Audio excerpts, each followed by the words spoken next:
Qadr kechasida 4 ta amalni qilmasdan uxlamagin. Nima amallar ya Allohning rasuli? Hammamizga tegishli shu narsa. Birinchisi Qur'oni Karimni bir marta xatm qil.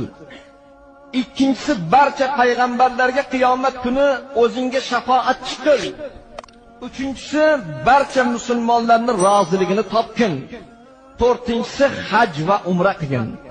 Shularni aytganlardan so'ng Rasululloh sallallohu alayhi va sallam xufton namozini o'qishga kirishdilar. Namoz tugaguncha kutdim. Rasululloh salom berganlardan keyin so'radim: "Ey Allohning rasuli, otam, onam sizga fido bo'lsin. Menga shu 4 ta amalni bajarmay uxlamasligimni aytdingiz. Lekin shuncha amallarni bir kechada qila olmayman. Bularni yo'lini ko'rsating." Shunda Rasululloh tabassum bilan menga javob berdilar: "Ey Oysha, aytgan amallarim sendan hech qanday kuch talab qilmaydi. Chorasi quyidagicha.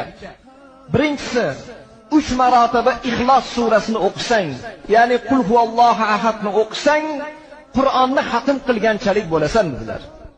Ikkinchisi, menga va boshqa payg'ambarlarga salovat aytsang, bizlar senga qiyomatda shafoatchi bo'lamiz.